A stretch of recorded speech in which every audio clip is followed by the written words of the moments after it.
This time, Tony Pulis's prize winners change Wednesday nights in Stoke forever.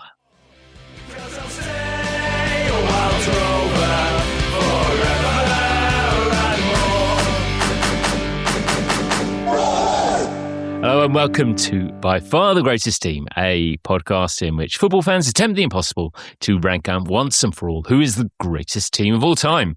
My name's Graham Dunn. I'm making the case for Oxford United, and joining me as ever, King of the Data, Jamie Rooney. Good day, Graham. Hey. I wonder, it's a mild, dry Tuesday night in our sitting rooms. I'm a bit confused with the Wednesday night intro, but we'll just carry on with that. I wonder, can we perform? Can we perform tonight, Graham? Knowing you from the football pitch, I very much know that you wouldn't be able to do it on a cold, wet, windy night in Stoke. I'm not sure I would really, but I fancy, I guess not. I reckon, Stu Burgess, I reckon you could do it on a cold, wet Wednesday night in Stoke. What do you reckon? This is a bit of a departure for me because obviously I've only previously been involved in talking about London teams. So it's, a bit out on a limb. I do have a vague connection to Stoke. I think, Graham, as you know, I went to university at Kiel, so spent 4 years in the Stoke environment and have experienced a few wet and windy Tuesday nights up there. So, but that was best part of 40 years ago. But I reckon I'll be okay. I'm hoping I can hold my own, yes. Very much so. And thank you for helping us all discover where Kiel is. Yes, yeah. Yeah, most people only know it as the motorway service station just off the M6. But yes, it is near Stoke-on-Trent.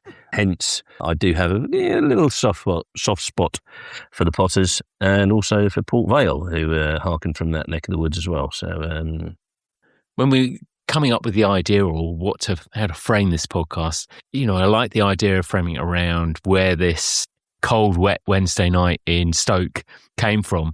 It's Tuesday night, right, Graham? I feel really bad. Absolutely, because it could be Wednesday night, it could be Tuesday night, it could be a night. We could get to that. It could be wet, it could be windy. It's always cold. Speaking of experience, it's always wet and windy as well. I think if we're going to go down this channel, probably we need to be clear with those who have been living in caves for the last 20 years and they don't know what this cold, wet Tuesday night in Stoke actually relates to. So we should really just explain, what does this mean? What is this Tuesday, Wednesday night thing?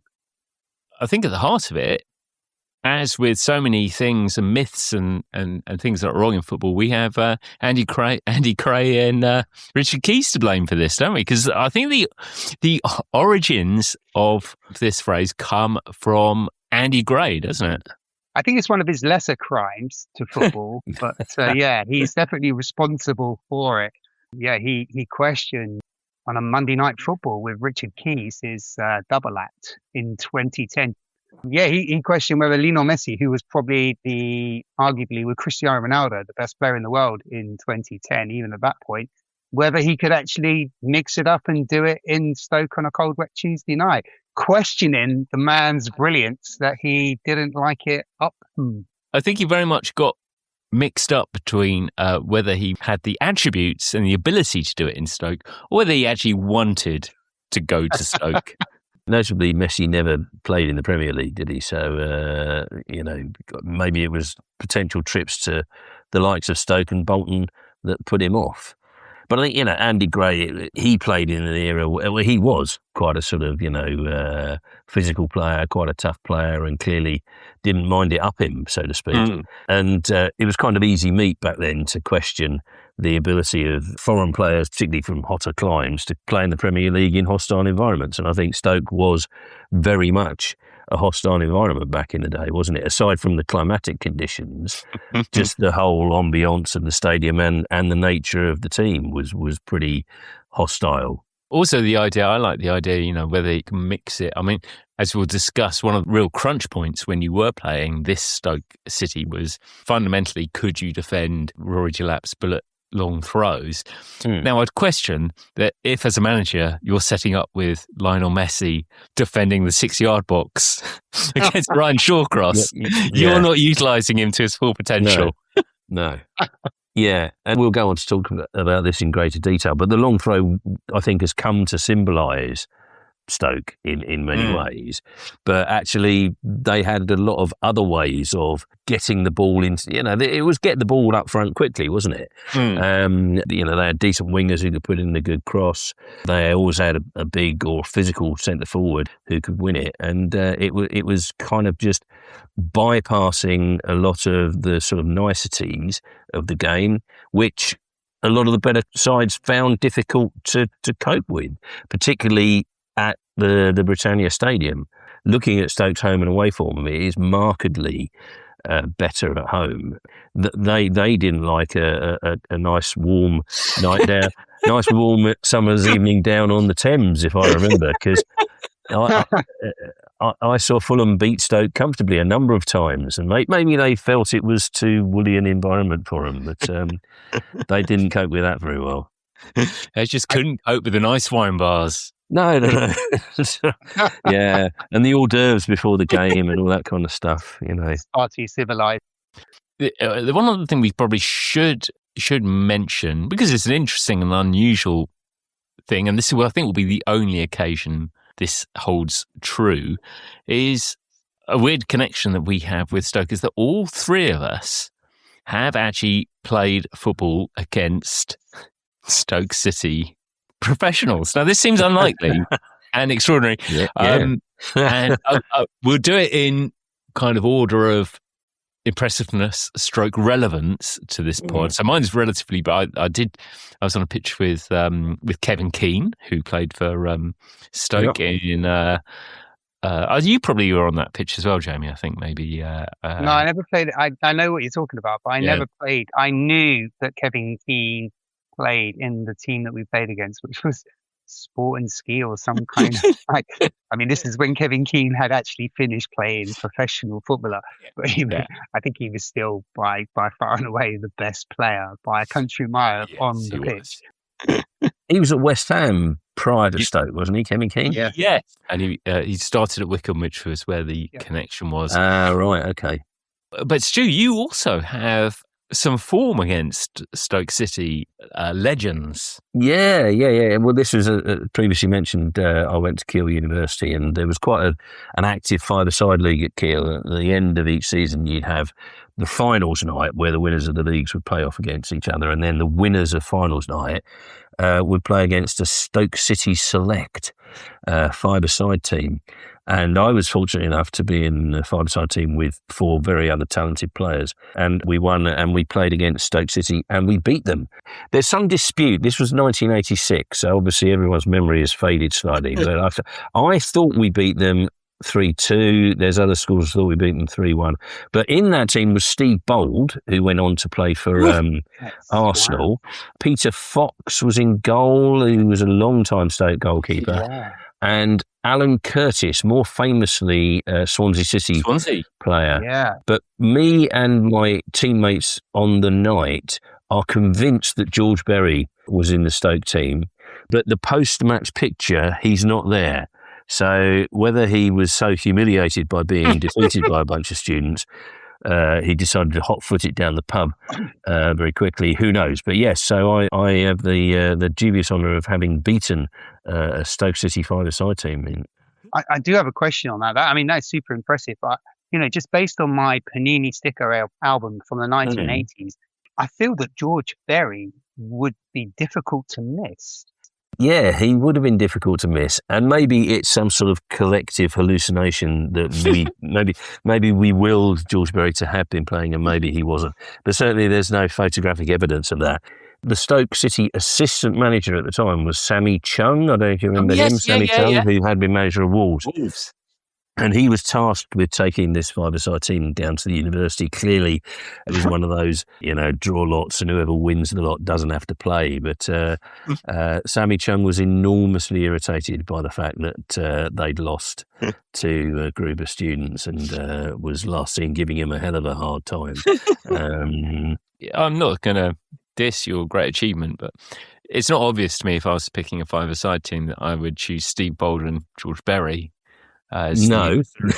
It's not obvious that five-a-side is their natural game, but I haven't played five-a-side against them, so who knows? Confined spaces aren't their natural game, I don't think. Yeah, so, especially if there was no overhead height. No, it was all below. Yeah, all below. I hate that. I hated five-a-side for that. I didn't like that rule at all.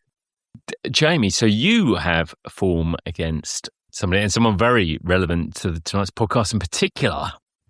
Yeah, it's bizarre because I only learned this probably 20 odd years after the event. And I actually came into this, Graham, mindful that every time we have the wonderful Stu on, he has a connection with somebody that we're talking about. And he hasn't let us down tonight. I mean, the connection is pretty wonderful, actually. It's pretty sensational. Some of the connections are quite dubious, in fairness. So I was mindful that, it'd be nice if I could have the connection. Yeah, so I found this in my attic some time ago. This is a Wendy Fair Capital League program. It's a couple of pieces of A4 stapled together, and it's got the wonderful Gills club call, the 0898 number where you phoned up to get your match day information, and you're paying 40p a minute for stuff that you already really know. But yeah, I went through this and I was like curious, just looking back on my days playing as a Wycombe Wanderers reserve team player, and there we have it, right in the middle there. I am number 14. Substitution, not my normal position, I have to say, but it did happen to me once in a while. And then number 6 for Gillingham, Tony Pulis.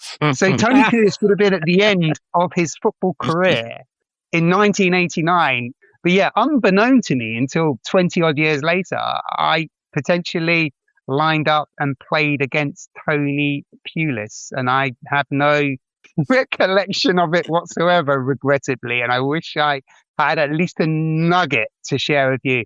Did you not even recognise the guy with the baseball cap? You know what? I saw a guy at the back playing with a baseball cap, and I was only 17 at the time, so I just thought this was like an introduction to lower league football. All very self-indulgent, but very entertaining. I enjoyed all of that. So Stoke City. Now Stoke City were, I don't mean this unkindly, but they were quite a successful side before Pulis arrived. But it had been some time, wasn't it? Historically great, I guess. Is that fair? Yeah, they were quite decent in the 70s, weren't they? And they had a run where I think they finished 5th in the first division 2 seasons in a row. And they got to a couple of cup semi-finals, and they won the League Cup in 1972, which was, I think, may still be their only major trophy, in fact.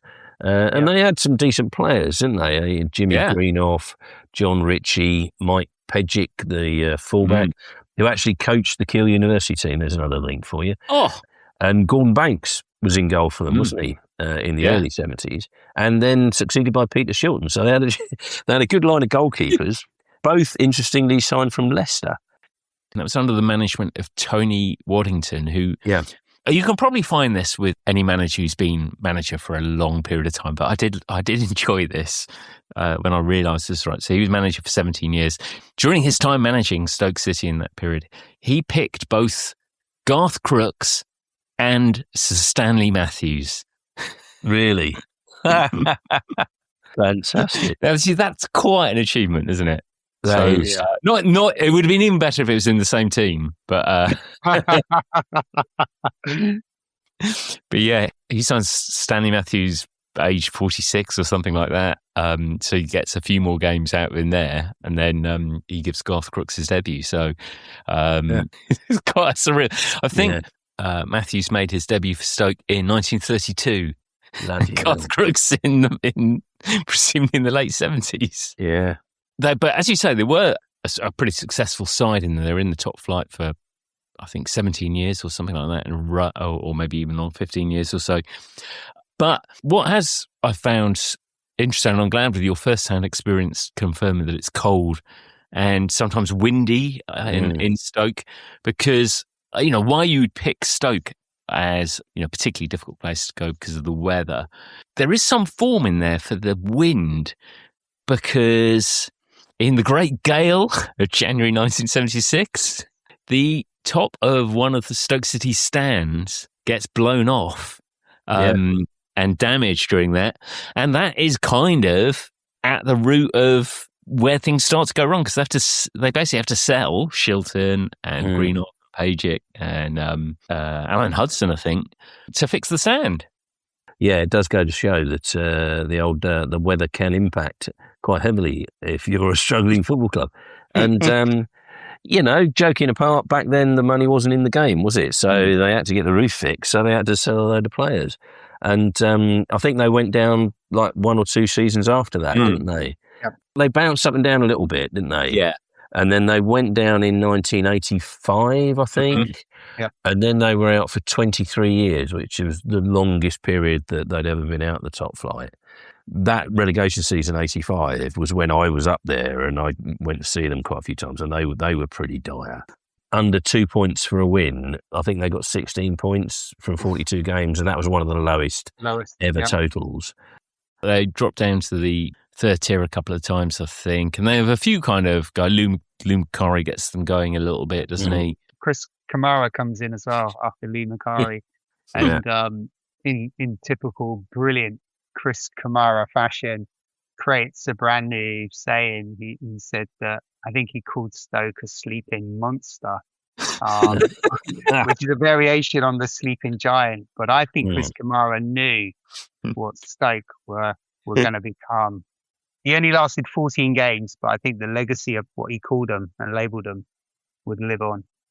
Talking to Lou Macari, and a quick shout out here is, have either of you guys ever seen the documentary Marvellous? No, it's not a documentary, it's a drama. Yeah, the film. About Neil Baldwin. Yeah. Lou Macari comes out of that so well, doesn't he? Yeah, he does. And I did know Neil Baldwin, as every student that went to Keele did for a 40-year period. And I played for NBFC, Neil Baldwin Football Club, against a Bristol Rovers 11.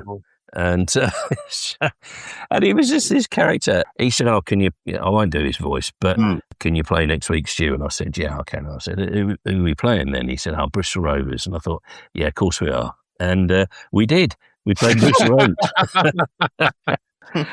I think it was a reserve team or something. But he got games against Coventry City and all sorts. Yeah, remarkable character who's still going. It was his 80th birthday this year. Oh, wow. Apparently.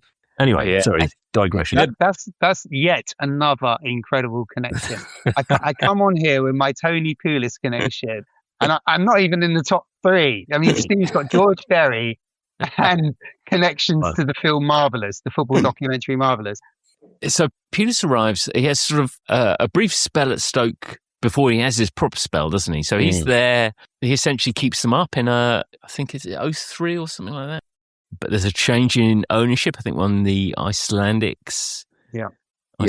owners come in, and they don't really seem to see eye to eye with Pulis. No, this was during the time when Icelandic banks were loaning about 8 times the GDP of Iceland, which led to my local council going bankrupt a few years afterwards. But they came in and took it over, and Pulis was there for a bit, wasn't he? And then I think he fell out with them, and they got in Dutch guy, didn't they? Whose name escapes me. But that and actually that was it. Yeah. But in that period, so the Icelandic guys sort of had Pulis in. He left. Boskamp came in, and in that season, the Icelandic guys jumped ship, and Peter Coates, who had previously been the chairman, came back again. And it was that kind of synergy of Coates, because he then got Pulis back, so they're both at their second spell at the club, and that was kind of the catalyst for what happened next, wasn't it, really? Because I think Coates is, as with Pulis, their first spells at the club were kind of unremarkable, certainly on the footballing front. Coates actually was responsible for them moving to the Britannia Stadium, wasn't he, out of the old Victoria ground. And I think the investment in that led to a lack of investment on the pitch, And I think that's why he kind of thought, he was getting quite a lot of stick from the supporters and thought, well, I'm done with this. And I think Stoke City are in a bit of a financial mess as well. I think the Icelandic team have left him with debts of almost 10 million, and I think Coates buys Stoke for around about 2 million. So it is a mess that he's buying, but I think he's clearly done. Peter Coates has clearly done a bit of good business with his online gambling subsidiaries company Bet365, and I think that's allowed him to then be in the kind of the good situation where he can buy Stoke City and have control over Stoke City, where I think previously he was controlling interest, but he was a shareholder rather than the prime decision maker. When Pulis did get sacked the first time, it's on the grounds of not exploiting the foreign transfer market. That was the excuse he gave. Which actually, when you look into it, he didn't really exploit the foreign. I mean, there were a lot of overseas players played for Stoke, but most of them had experience in the Championship or the Premier League before they came to Stoke.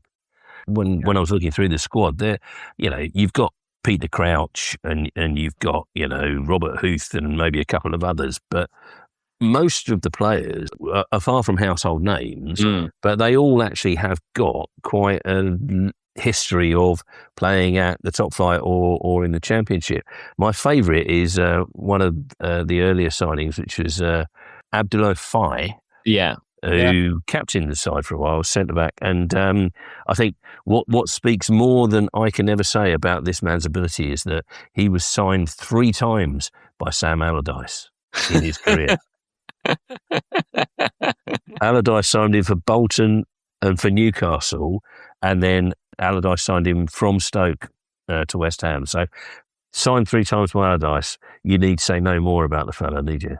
And if you did need to say anything more, being signed once by Tony Pulis is is probably that's the icing on the cake. Pulis' reputation, I guess, because he's quite successful at Gillingham. He has spells at Portsmouth and Bristol City that don't go particularly well, and he's actually out of the game for a couple of years. But he's already got a reputation as a strong defensive coach, hasn't he? I think that's what everything is kind of built on. I think Gillingham win a promotion with kind of almost a record clean number of clean sheets or something. One of his sides do. That is what his success is built on, isn't it? Is defence first. Yeah, and if you look at kind of the early signings he made, like we've already mentioned, Abdullah Faye, Ryan Shawcross came in quite early on in Pulis' career, and they got him from essentially he was a Man United, youth team player, wasn't he? Yep, that's right. And so he came in, and when they went up to the Premier League, he got Thomas Sorensen from Villa, who was a very experienced goalkeeper. So the old thing, get your defence sorted out and then work your way forward, I think was clearly one of Pulis' tactics. I think with Pulis as well, I think he, in terms of like his tactical identity, preparation and patterns is something that he was really keen on, and we see that with the throw-ins, the shape and work. But what he also did was, 2 things really. He focused on discipline, but he also used the media really well. There's a lot of things he did in terms of like taking the negativity from what was written about his Stoke City team in the media and then channeling that into a performance for his players. He would use that to motivate his players. And even when there was no negativity, he would make it up to like get his players up for the game. So, he's not just he looks like a tracksuit coach because he wears a tracksuit and a baseball cap and he doesn't like wearing suits. We've established this. But he's also a man who's managing everything around the football team in terms of like trying to motivate the individuals. It's not just about giving them tactical instructions. He's telling them, okay, you need to get yourself up for this because we the Blackburn press have been saying that you're this, that, and the next thing, just to motivate his players into performance. And I know a lot of managers do that, but I think that's very much part of what Pulis was and how he was able to motivate his team to perform at incredibly high levels based on the strength of what they had in the squad in that Premier League. And if you look again at some of the players that were there under him, and players that had been around and done it, but they probably enjoyed the best spells of their careers under Pulis. We've already mentioned, obviously, Shawcross. I mean, he was kind of there for the duration, and he got the best out of him. But Sorensen, Robert Huth. I mean, okay, Huth went on to win the title, but I mean, that was kind of, he'd been around a bit, and that was almost the rebirth of Huth, which was going to Stoke. Glenn Whelan, Matthew Etherington had been at West Ham. He came to Stoke and did the business. Dean Whitehead, all of these guys were kind of jobbing, Premier League players, but I think probably enjoyed their best spell under Pulis. Yeah, Robert Huth's an interesting one because he was prolific with his head in both boxes. Very dominant in terms of making defensive clearances with his head, but equally he would be very prominent in the set plays that Stoke would launch, whether a throw-in or corner, getting balls into boxes. Robert Huth would be on the end of those. Yeah, he scored some cracking goals, actually, didn't he? Apparently he scored 13 for Stoke, 149 appearances. He was a 3 times Premier League winner, Huth. Twice with Chelsea, where he was kind of a slightly bit part player, and obviously once with Leicester. But one of the facts I uncovered, and I'm assuming this is still true, is that Huth, he won about 20-odd caps for Germany, and he is the only full German international never to have played in the Bundesliga. Oh, that's a great stat. Wow. Now, that probably needs some verification because I got that off Wikipedia, but certainly it was... it's a starting point. Yeah, but actually, you kind of think about it and you think, I can't think of any off the top of my head. Yeah, I was about to say Owen Hargreaves, and then I remembered that he was English. He's in fact English, yes. It's the other way around. A guy's I think you could say the same about having had his success there and who's quite a significant player throughout this era. He plays for Stoke in the Championship under Pulis, is Ricardo Fuller. And I think there are lots of players who, Robert Huth feels to me like Huth and Shawcross are really talismanic. Ultimately, if I think about this Stoke City side, I think Glenn Whelan. He's just so Stoke. And yet now, if I try to think about Glenn Whelan's game, what he was like, I can't even think of it now. But I definitely remember him being sort of Mr. Stoke. But Fuller is, because he's there almost throughout this entire period, and obviously he has to be the coolest striker to ever play, isn't he? Just a ridiculously cool player on the pitch. He scored a lot of goals, but he also racked up a lot of red and yellow cards. I think the first season in the Premier League, I think he got more yellow cards than he scored goals. But he was at Stoke for 5 or 6 seasons and he scored 43 goals in that period. But famously, he was sent off against West Ham for slapping Andy Griffin, his teammate. So quite a volatile character, I'd have thought. But I think, he's lauded by the Stoke fans as one of the kind of, catalysts of that golden period. And as you say, Graham, he played for them in the Championship and was part of the team that got them up there and held his place for a couple of seasons before, the likes of Jonathan Walters and Crouch and so on came in. He was also a brilliant runner. So he'd just find spaces really well, and he would cause problems. So Tony Pulis Stoke City is all about trying to disrupt the flow, kill the tempo, and I think that's what Glenn Whelan did quite well, to be honest. But what Ricardo Fuller is doing is he's making runs into spaces, he's making runs across the defensive line. When those long throw-ins are coming in, he's making arching runs that's causing chaos. So it wasn't what Ricardo Fuller was doing on the ball necessarily that was good. It was also the stuff he was doing off the ball. And I think maybe that kind of leads into the narrative why the Stoke City fans took him to heart, because he was a willing player. And he had a fairly good time there. He was there for a good 6 or 7 seasons as well. Yeah, and to your point, Stu, that when you look at his career outside of Stoke, it's classically nomadic. I mean, I don't want to suggest that he quickly fell out with people, given that he hit his own volatile character, captain. But it does feel as though there was something about Pulis and this Stoke side that were able to embrace characters who kind of had an edge to them. I think that ties into the couple of things that I'd noticed that kind of are a bit of a theme running through this. One of which is the amount of Republic of Ireland internationals that played for Stoke at this period, of which Whelan obviously was one. 81 caps for the Republic of Ireland. I think he's Stoke's most capped player. But also the number of players they signed from Sunderland, and particularly the number of players they signed from Sunderland who had fallen out with Roy Keane. And whether Pulis saw this as some sort of, yardstick of character, if you were prepared to square up to Roy Keane, you must have a bit of backbone.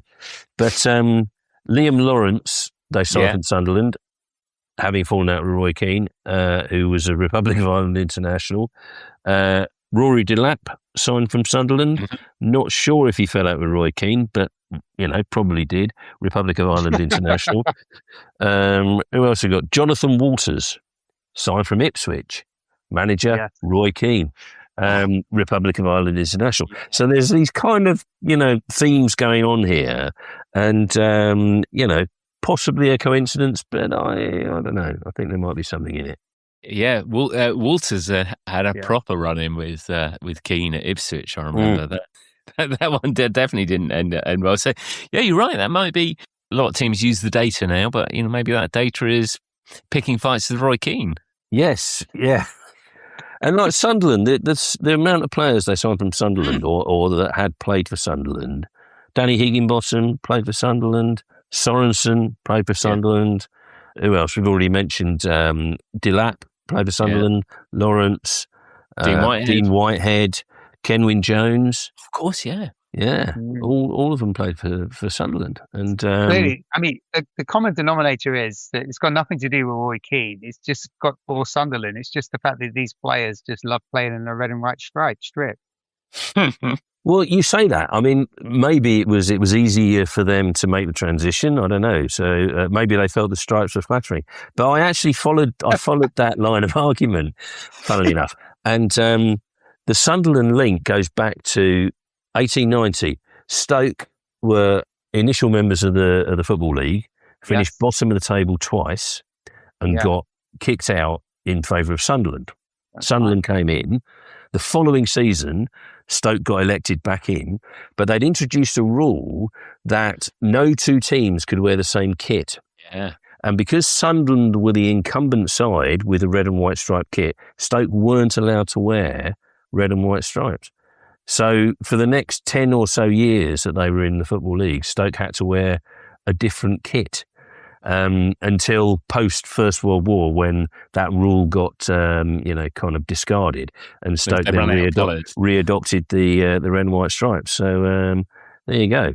Goes back a long, long time, the old Stoke-Sunderland link. That That is a tremendous bit of research. I like that a lot. Yeah. That is very good. We'll go into a break in a minute, and then we'll talk a bit about what they achieve in the top flight. But I need to get this dealt with now. So because you mentioned Liam Lawrence and Dean Whitehead, both signed from Sunderland, this gives me an opportunity to talk about the the old transfer tribunal, and this is to bring Oxford into this. So there was that time. It doesn't seem to happen very much now. Me and Jim, we're trying to work out whether the transfer tribunal even exists anymore. I think it does for sort of settling kind of 16-year-olds being poached from academies and bits and pieces. But back in the day, it would happen quite often. And there was one summer, I think in 04 maybe it is, where Sunderland signed 3 players. They signed Liam Lawrence, Dean Whitehead and Stephen Elliott. And they can't agree a fee for any of them. So all 3 go to the transfer tribunal, and in what I could only assume was a busy day for the chairman of the tribunal, who had presumably missed the email saying this was happening. He came back with, let's just say all 3 of them cost $225,000 with a $150,000 sell-on add-on.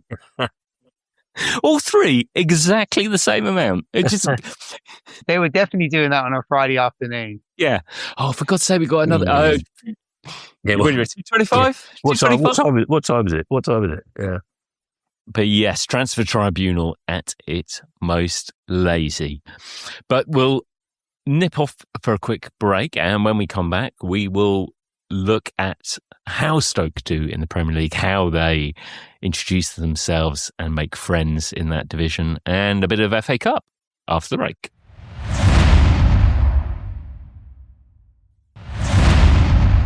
Okay, so welcome back. We are talking about Tony Pulis's Stoke City, who emerge in the top flight for the first time in 23 years in 2008. They've sort of strengthened a little bit in the summer. They signed Dave Kitson, who should fit the bill. He's another brilliant headerer. I'm sure it's a better word for that. He's very good in the air. I knew that didn't sound right. Very good header. Very good in the air. Very decent. Very good at Reading. And he's sort of their expensive signing in there, as you've referenced. They bring in Thomas Sorensen, makes a big difference at the back, and Danny Higginbotham comes in, who's quite an important player in this side as well. I mean, Dave Kitson doesn't work out at all at Stoke.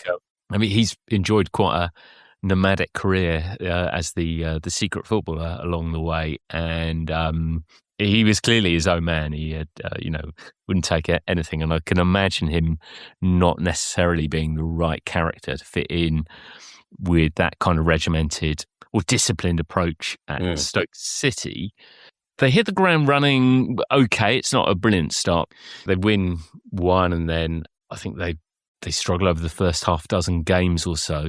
But they do eventually find their feet, and it does seem that this coincides with Rory Delap's long throw being unfurled. The long throw, Rory Delap's long throw, they discovered it the season before. I mean, Tony Pulis, I think he's probably dined out on this story so many times. I've seen him in so many podcasts talking about these stories.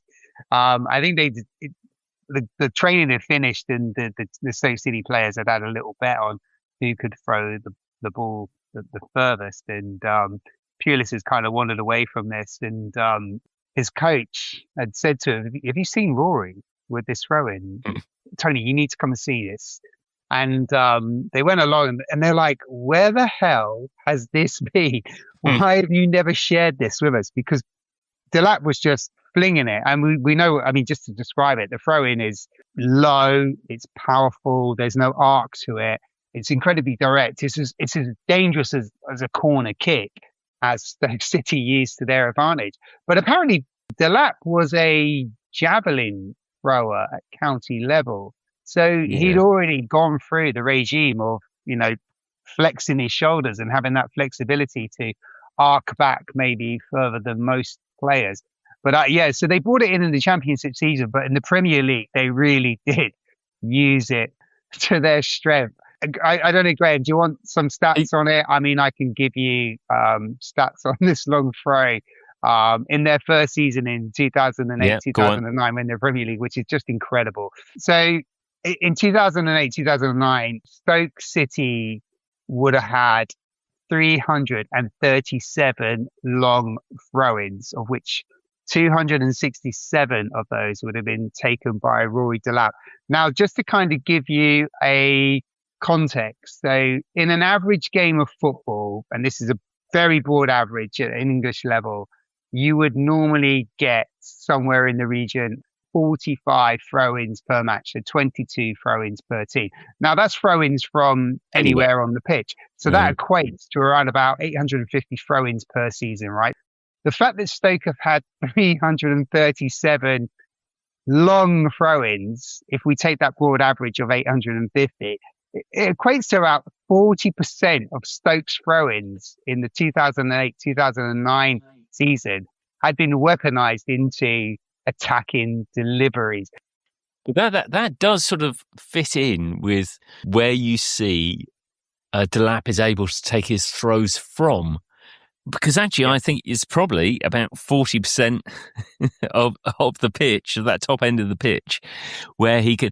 Now, when you look at, and I think, having spent 20 minutes watching a video of all Rory Delap's throw-in related goals during this era, clearly the majority of them are kind of level with the penalty box and towards the 6-yard box. But you do see a few where he is taking them almost from the halfway line, not quite from the halfway line.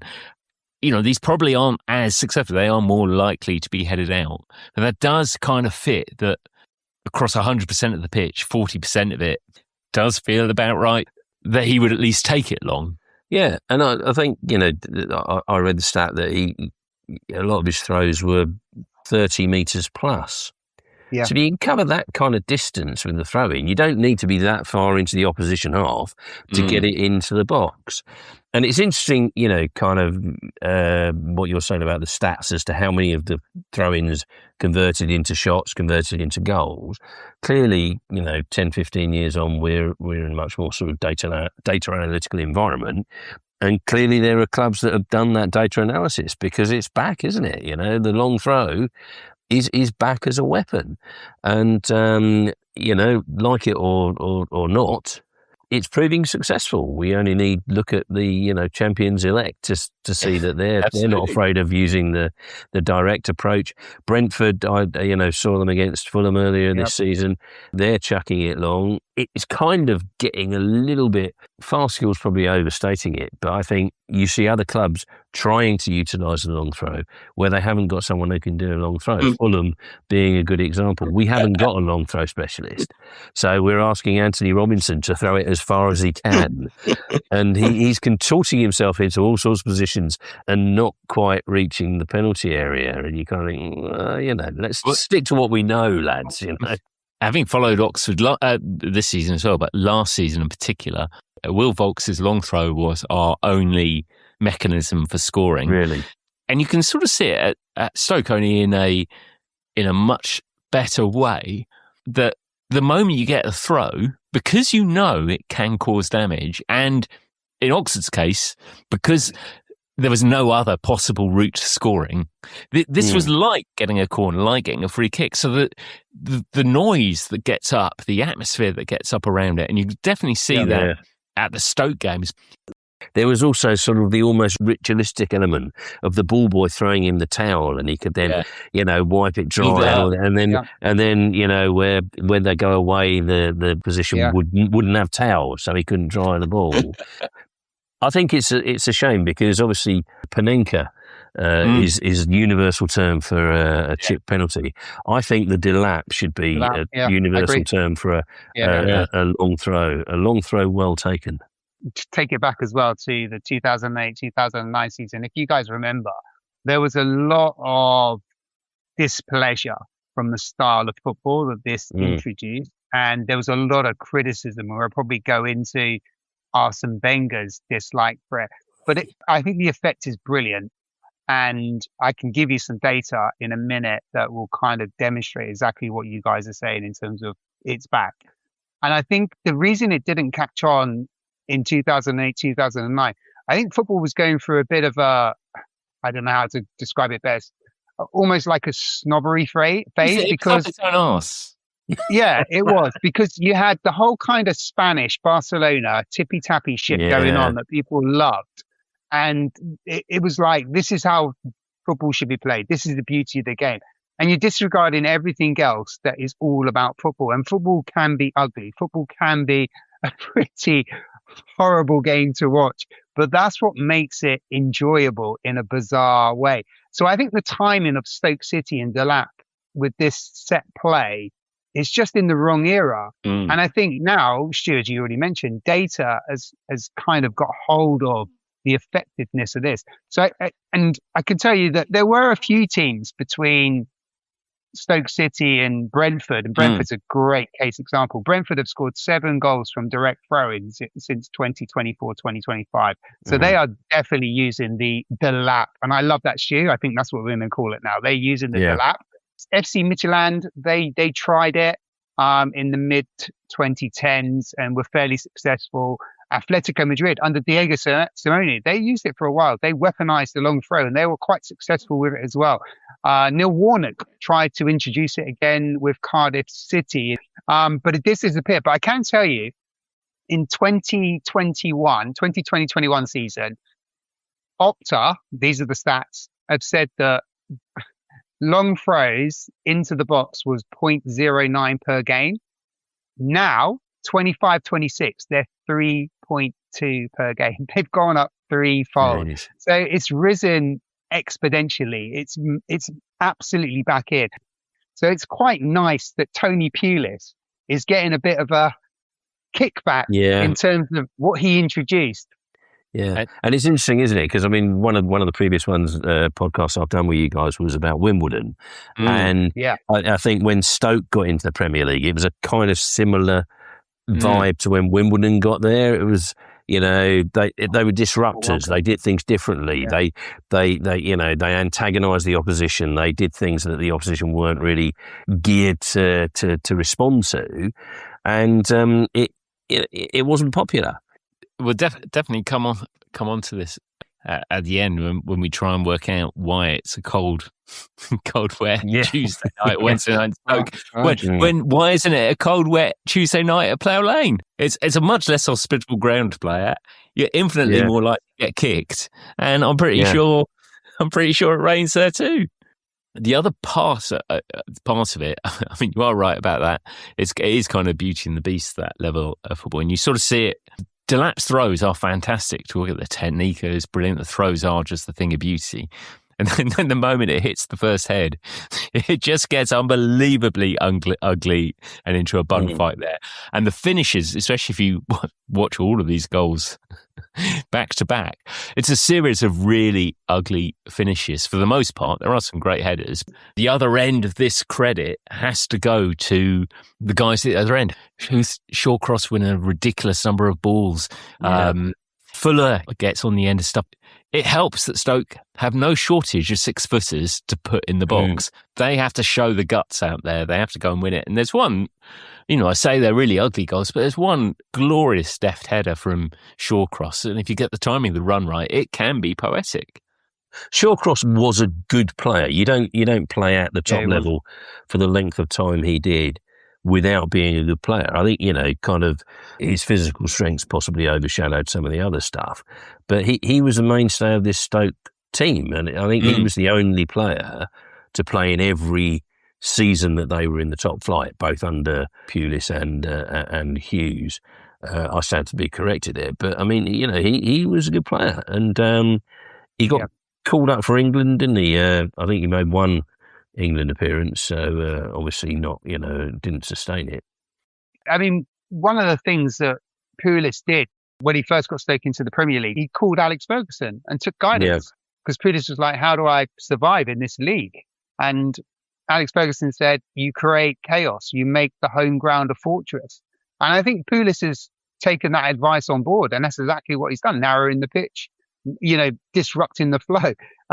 Arsene Wenger and his Arsenal team used to love to play pretty football just in the Guardiola way, but Tony Pulis was having none of that, and Wenger didn't like it. You know, he'd throw his toys out the pram because his boys can play pretty football at Stoke, the Britannia Stadium, or the Bet365, whatever it was called during that period.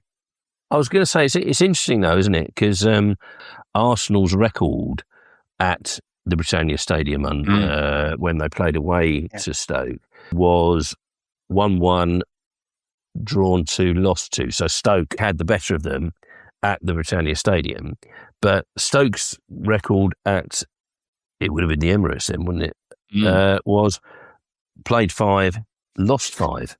So getting back to Stoke not liking a nice balmy evening by the Thames at Craven Cottage, they didn't like an evening in, Islington either, did they?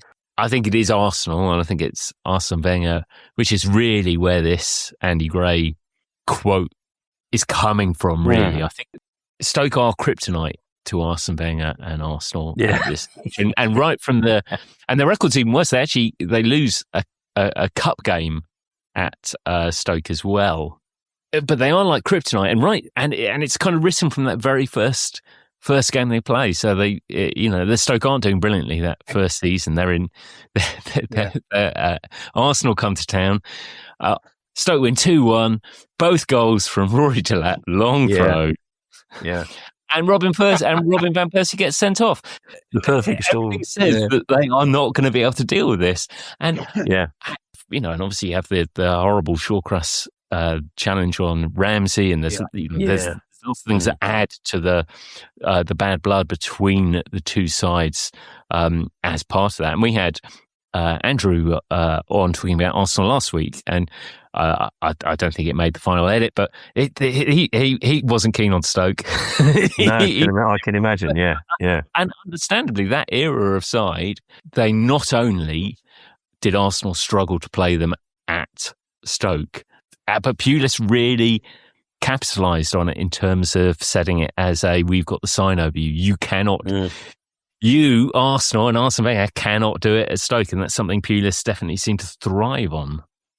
And for all his qualities, and obviously Arsene Wenger was a great manager, and achieved great things with Arsenal, but you could get under his skin, and Pulis worked that out. And Bolton did that as well, didn't they, under Allardyce? Yeah. And as a result, they didn't have a great record, the Britannia, but. Stoke didn't have a great record at the Emirates either. I think it's just simple kind of snobbery. I think Arsene Wenger, brilliant football manager, wanted to play football in a beautiful way, and generally that was his style. And I think people like Tony Pulis and Sam Allardyce, who played in different ways, survived. They're trying to survive in the Premier League when the odds are stacked against them. They played the game in a way that offended Arsene Wenger, and he wasn't shy at sharing his dissatisfaction. It's like if Stoke City and Bolton Wanderers try to take on Arsenal at their peak in the same style, they haven't got a chance because Arsenal have the better players. So you have to find different ways to win football or at least not lose football matches. And I think, Graham, I mean, you talk about the cold, wet Tuesday, and I mean, I've got a lot of data on this, and we're not going to talk about all the stuff I put together. We'll talk about some of it. It's got nothing to do with the weather. The Andy Gray comment has nothing to do with the weather, even though it's a key part of what he's describing. It's about the style clash. It's about the discomfort. It's aerial balls. It's second balls. It's physical contact. It's chaotic transition. It's low rhythm. It's hostile atmospheres, everything that Arsene Wenger is going to hate and despise about football. But it's football. There are no right or wrong ways. There are just ways. It'd be interesting to see what Wenger thinks of Arsenal now. Yes, yeah. Because they're not, it would be an oversimplification to say that they're doing a Stoke. They're not doing a Stoke. But if you look at what they do from set pieces, that's very much out of the Pulis. It's certainly more out of the Pulis playbook than the Wenger playbook. Totally. And I'd like to have a kind of gloves off conversation with Arsene Wenger and say, come on, I know you've got great loyalty to the Gooners, but what do you really think? Yeah, interesting. That first season we won't talk about all the signings for all the seasons, but I think there's a couple of signings. We're like almost an hour and a half into recording. We've just got to Stoke's first season.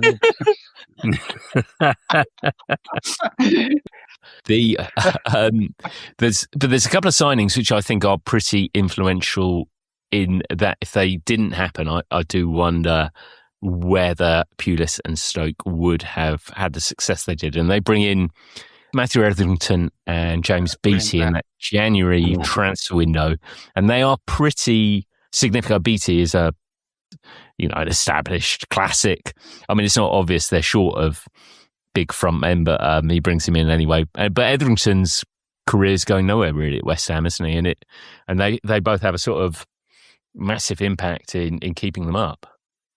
Well, the story I heard about Etherington, and as a disclaimer in case there's any lawsuits coming our way, this this is hearsay, but he had big gambling debts, and I think that's on record that he had big gambling debts, and West Ham actually let him go so that he could pick up a slice of the transfer fee and clear his gambling debts. Harry Redknapp basically said that, I'll let you go as long as you kind of sort this out.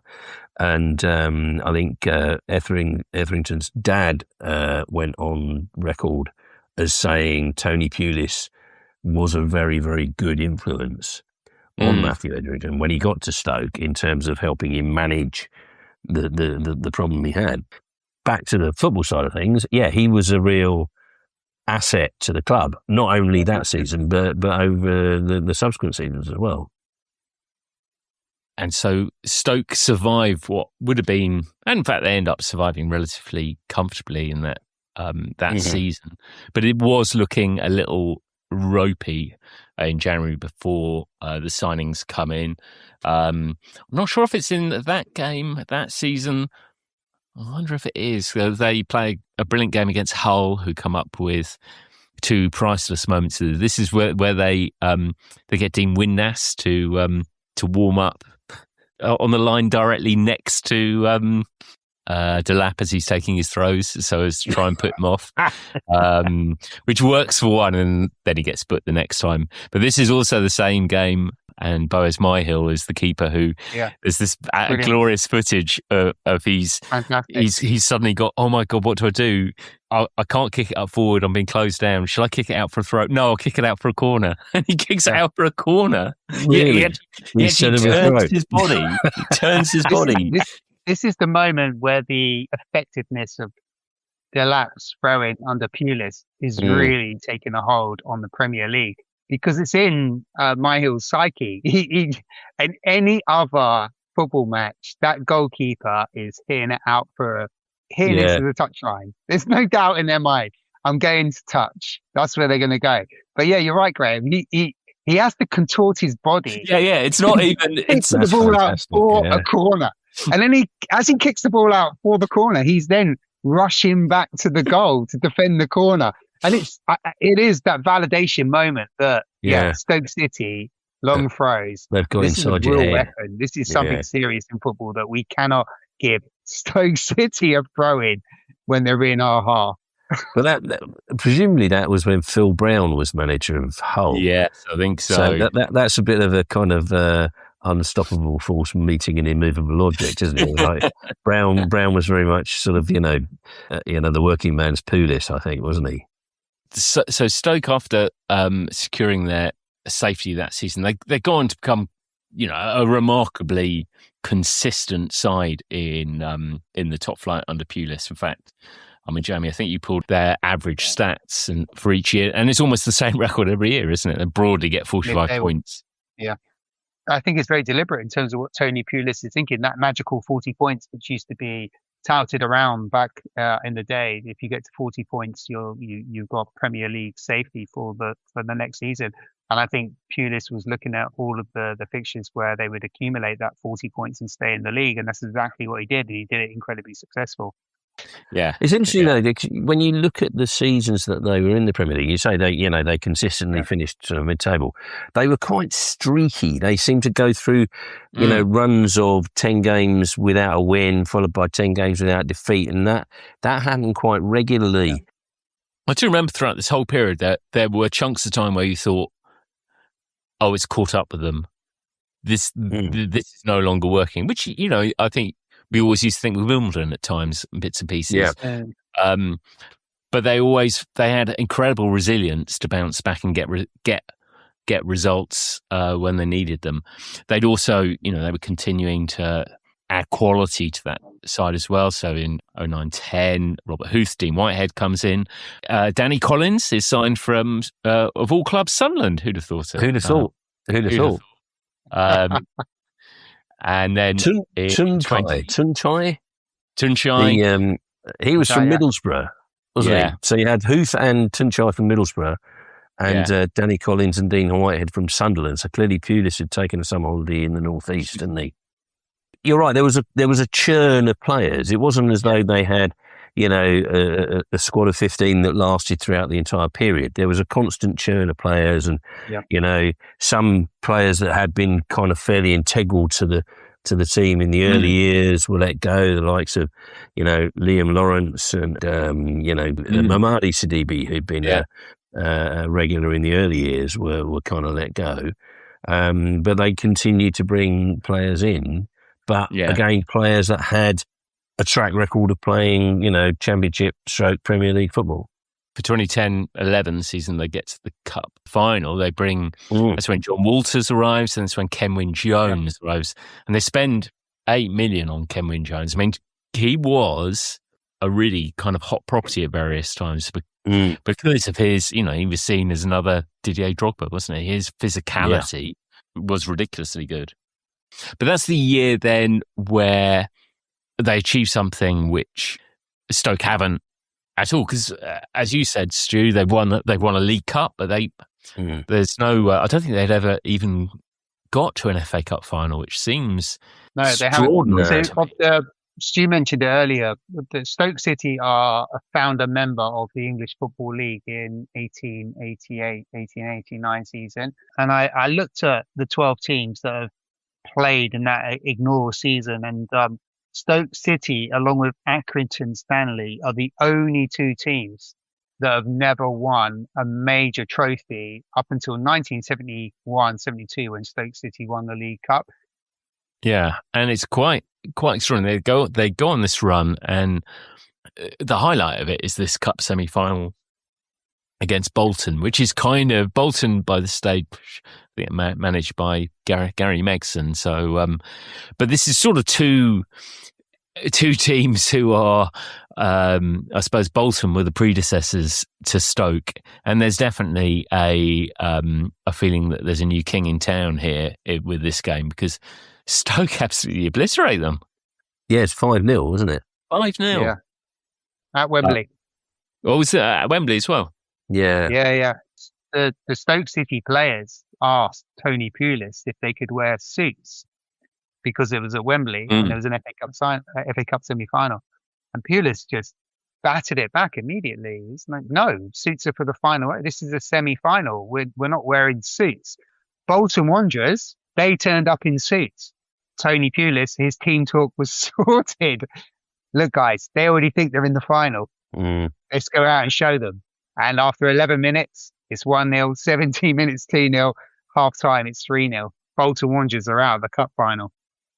A Bolton Wanderers captain that day and led up front by Kevin Davis, a man who incredibly Tony Pulis didn't sign for Stoke. Yes. It doesn't make any sense, does it? I keep looking and expecting. Yeah. I'm sure he must have. Yeah. The most Stoke player never to play for Stoke. It's unfortunate they get Man City in the. Yeah, I'd say. Yeah. Man City nick it 1-0. Stoke don't really lay many punches on it without ever looking in too much trouble in it. Yeah, you say that, but again, even back then, the gulf, just the financial clout of the clubs. You look at the Stoke lineup, and you've got Jermaine Pennant, a man we've not mentioned much. We haven't mentioned at all. Playing for Stoke, you've got Mario Balotelli playing for Man City. You've got Glenn Whelan against Yaya Toure.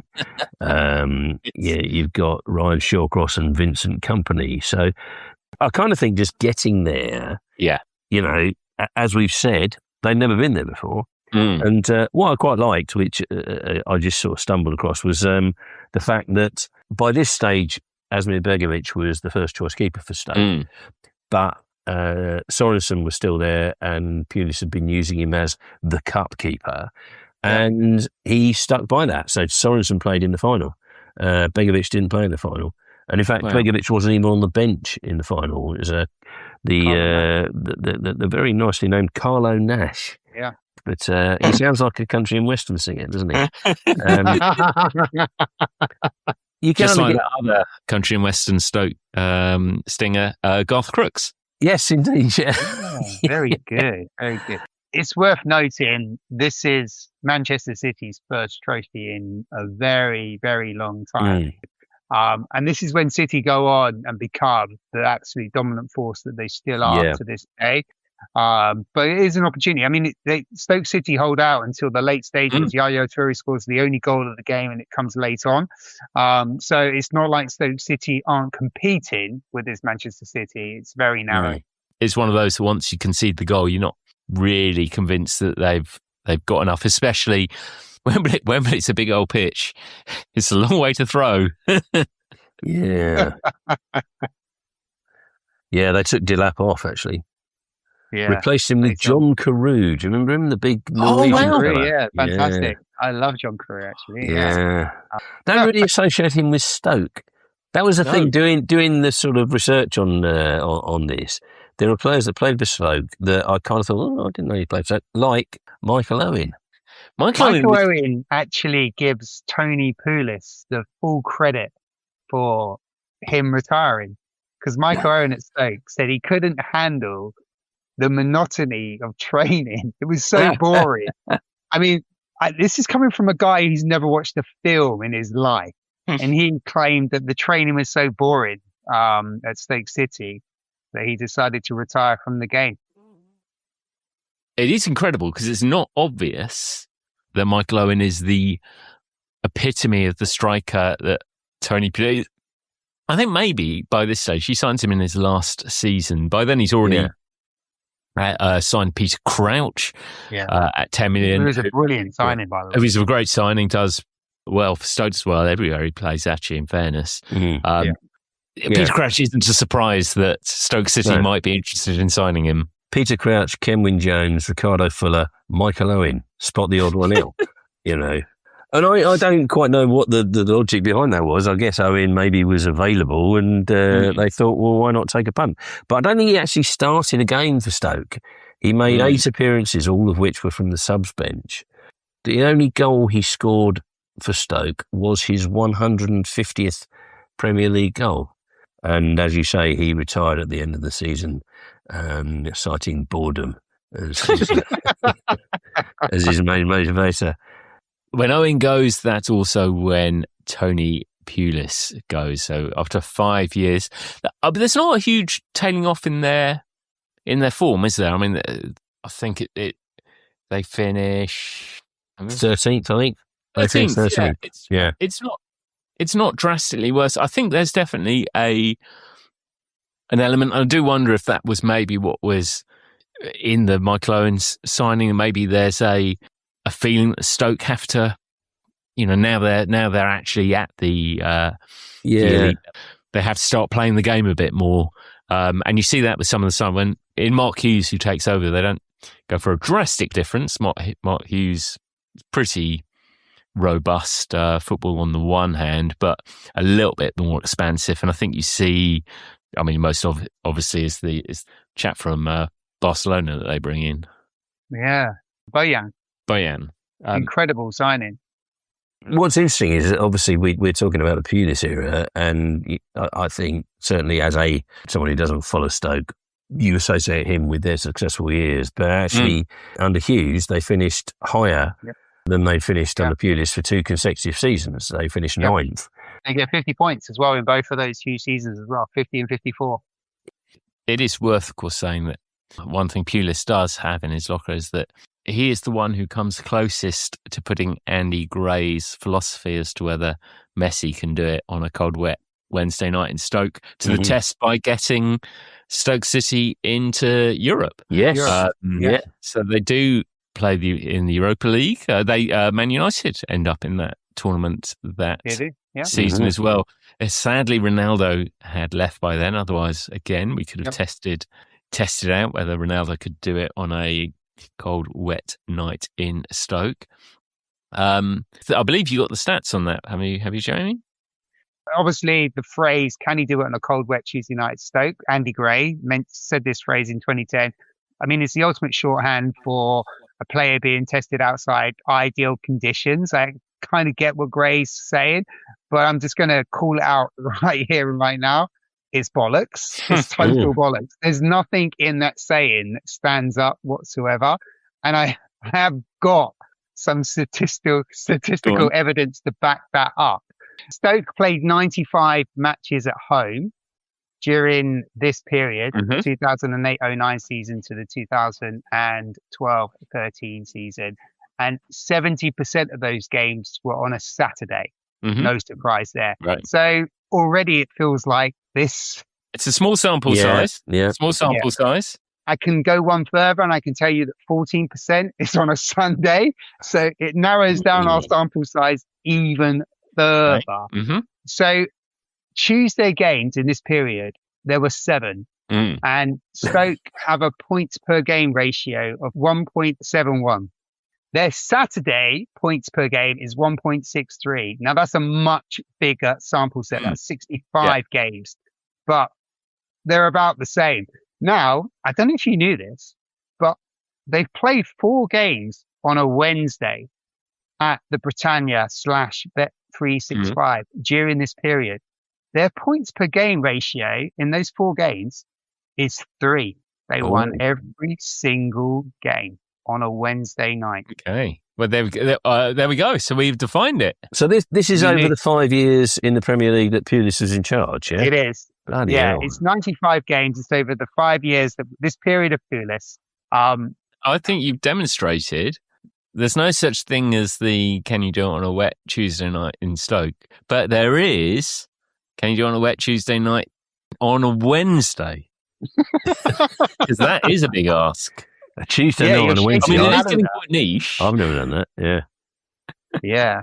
Rewinding to their Europa League campaign, it was interesting that, say, performing in Stoke clearly didn't work for their opponents, apart from Valencia when they got knocked out. But they won all of the home games. They won 2 and drew 1 of the home games in the group. And they won both of their qualifying games at home.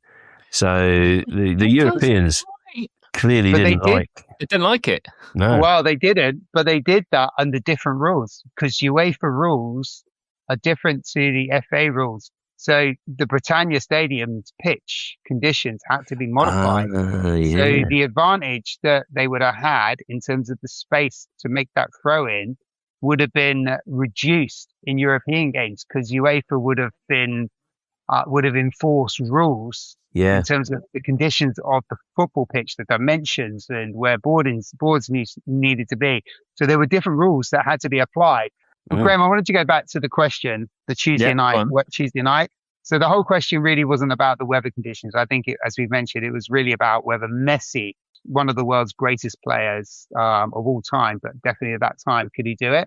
And we don't know because we mentioned at the top, I think Stu mentioned it, that Messi didn't play in the Premier League. We do know that. But Messi was a Ballon d'Or winner and he went head to head with another player during this period, Cristiano Ronaldo, who did play in the English Premier League.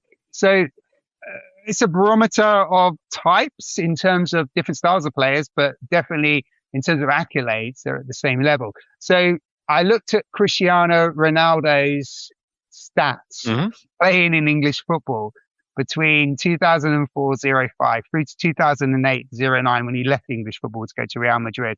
So it's a similar set. It's 95 away fixtures. Now, Ronaldo didn't play in 12 of those, but what I can tell you, he did play in those fixtures he played in.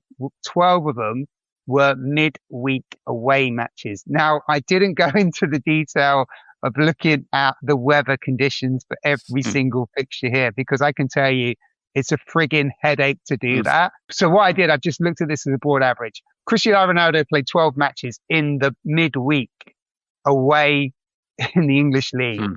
He was part of a team that won 7 of them. He lost 2.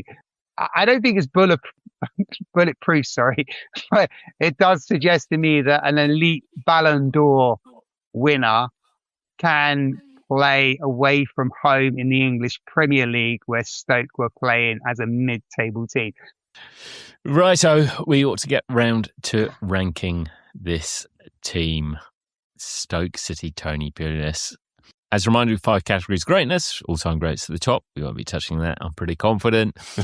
True greats above that. Touch greats are middle category. Edge greatness and blinker greats. And we also have our rarely used, not necessarily great, but without them we wouldn't be where we are today. And I think there is a really strong argument. Crikey. That... How'd you write that on the certificate? Well, I think what we're looking at is in the Pulis era of Stoke, we're looking at a really strong example of how set pieces can engineer a result on football and in football. And that's always been there in the history of the game. But this became unattractive during the Pulis era because we had the kind of Guardiola tippy-tappy stuff, but now it's popular again. So I like to think that Tony Pulis was a little bit ahead of his time, and he's now back in vogue because now it's something that data has allowed us to say that there's effectiveness in the long throw-in. He's kept Stoke City in the Premier League for 5 years. He's left them in fairly good nick, and he's taken them to an FA Cup final. I don't know where to put them, so I'm flaky on this, but I'm going to start with Edge of Greatness, tier 4, because I think they don't win anything. And I think there's a strong suggestion it's blinkered greatness, but the Pulis tactical angle just tells me that he was onto something before it became popular, and now it's popular, and he started it. So I like that. So I'm going to go Edge of Greatness. What about you, Stu? Just refresh my memory as to the specific criteria for blinkered greats. Yeah, it's a good shout. Go on, Jamie. So blinkered greats is normally, cheers, Graham, because Graham doesn't know the answer to that. Blinkered greats is normally reserved to those teams that have no real success, and they kind of live in the memory of the people close to them. So it would be teams like Harry Redknapp's Bournemouth, who beat Manchester United. It's a moment in time. Zaire, the great 1974 team that lost every single game, but there's something about that team that you can't help but just kind of feel connected to. Chesterfield, FA Cup semi-finalists from a tier 3. Blinkered greatness. Now, Edge of Greatness, where I've ranked this particular version, is John Beck's Cambridge United. Or it could be Ronnie Radford in Hereford United and the Glory, who I think got relegated from Touch of Greatness because one person on this thing ranked him as Touch of Greatness. So it kind of gives you a steer in terms of how the rankings work. Yeah. I think blinkered greats is probably a bit harsh on Stoke, because I think they did impact on the Premier League in quite a kind of significant way. So I'd like, if I may, to exercise the special category, which is not that great, but we would be where we are today without them. If I'm allowed to do that, call in the special protocol, that's what I'm going for. I think that's a good shout, because it absolutely sums up. They were not necessarily great. Right. But the long throw part, I think there is an argument. What we're seeing today is entirely based on what Tony Pulis was there first. And I think it's only right that Tony Pulis's achievements should be completely underestimated, as he has been largely throughout his career. So we say Tony Pulis's Stoke City, not necessarily great, but we wouldn't be where we are today without them. Excellent. So I think we have done some good work there. Thank you, Stu. That's been much appreciated. Some good personal contacts as well. Pleasure. Good to sort of mosey out of the London conurbation now and again. So we'll keep you back in. Get you back into London again shortly, I think. Well, happy as long as it's on the sort of motorway corridors. I'm fine. I don't want to venture too much into the countryside. But Now, Jamie, I know you spent some time doing some data dives there. Have you got everything off your chest? Well, I definitely spent more time pulling data together than I did talking about it in this podcast. But then that's quite easily to say, because I spent far too much time on it. But it's good to know that Andy Gray was talking rubbish. Yes, thank you both. We will be back next week.